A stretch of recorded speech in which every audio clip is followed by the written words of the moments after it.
Hello दोस्तों, welcome back. एक बार फिर से खुशामदीद है आप तमाम लोगों का हमारे इस यूट्यूब चैनल के अंदर। आइए दोस्तों, बात करेंगे इस वीडियो के अंदर हम लोग बंगाल के अंदर एआईएमआईएम का एक बार फिर से जो है काफ़ी स्ट्रॉन्ग वे में जो है नज़र आ रही है।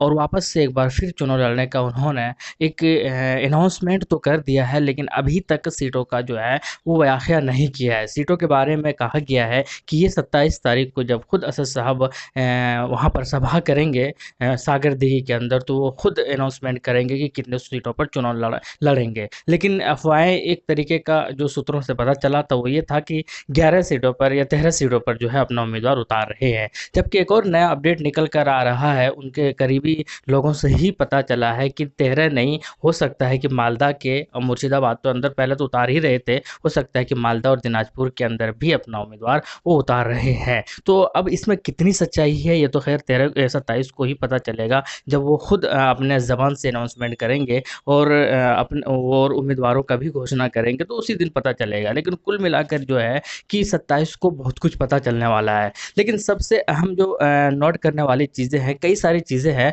और उनमें से सबसे पहले ये है कि आईएसएफ का काफ़ी ज़्यादा ताल्लुक है एएमआईएम से। अब कुछ लोग कह रहे हैं कि आईएसएफ ने कुछ डिसीज़न अच्छा लिया है, और जबकि कुछ डिसीज़न जो उनके हाथ में नहीं था वो शायद अच्छे से नहीं ले पाए। जैसे कि एआईएमआईएम से अलग होना, क्योंकि ये कई लोग कह रहे हैं कि अच्छा डिसीजन नहीं है, क्योंकि एआईएमआईएम के साथ एआईएमआईएम से अलग नहीं होना चाहिए था। और वो सिर्फ अलग इसलिए हुए हैं क्योंकि कांग्रेस की जिद की वजह से, कांग्रेस ने जो जिद किया था कि अगर आईएसएफ एआईएमआईएम के साथ रहता है तो हम जो है आईएसएफ से गठबंधन नहीं करेंगे। ये क्लियर स्टेटमेंट था। इसी वजह से आईएसएफ के अब्बास सिद्दीकी साहब ने कहा था कि हमारे पास ऑप्शन नहीं है, इस नहीं था, इसीलिए हमने कांग्रेस और लेफ्ट को चुना। हम इस मना नहीं करते हैं या हमें कोई एतराज़ नहीं है कि एआईएमआईएम की जो पार्टी है वो अगर बंगाल के अंदर चुनाव लड़ती है तो हमें किसी भी तरीके का कोई तकलीफ नहीं होगी। तो अब कुल मिलाकर अब एक और चीज़ है, वो ये है कि जहाँ जहाँ पर एआईएमआईएम अपना उम्मीदवार उतार रहे हैं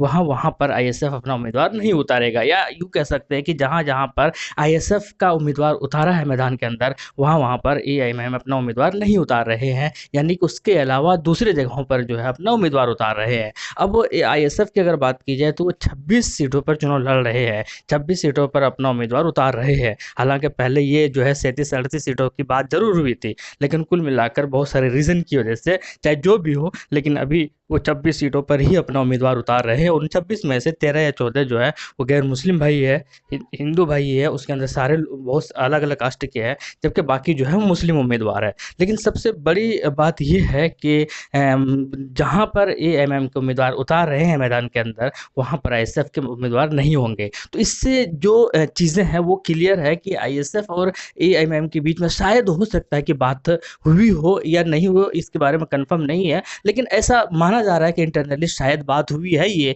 इसीलिए ऐसा डिसीजन लिया जा रहा है। इसके अलावा वहाँ वहाँ पर एआईएमआईएम अपना उम्मीदवार उतारेंगे जहाँ जहाँ पर जो है कांग्रेस स्पेशली अपना उम्मीदवार उतारेगी, स्पेशली मुर्शिदाबाद के अंदर। मुर्शिदाबाद के अंदर जो है वो कांग्रेस का गढ़ है, वहाँ पर वो पिछले बार भी जीते थे और हमेशा जीतते आए हैं, और वो जो जीत का रीज़न है वो मुस्लिम जो वोटर्स है वो है। लेकिन अब जो है उसी मुस्लिम वोटर्स के छीनने के फिराक में है एआईएम की पार्टी, क्योंकि कांग्रेस एआईएमआईएम का सबसे बड़ा दुश्मन है। हालांकि बीजेपी तो है ही, बीजेपी तो जाहिर है कि वो जैसा दिखता है वैसा ही वो काम करता है, लेकिन कांग्रेस जो है वो छुपा हुआ है दुश्मन है, दिखता कुछ और है, करता कुछ और है, जिसकी वजह से शायद एआईएमआईएम जो सबसे ज़्यादा नुकसान अगर किसी को पहुंचाने वाला है तो वो कांग्रेस की पार्टी को होगा बंगाल के अंदर। अब ये देखना होगा कि कितना सीटों पर चुनाव लड़ती है बंगाल के अंदर एआईएम की पार्टी, ये देखना बड़ा दिलचस्प होगा।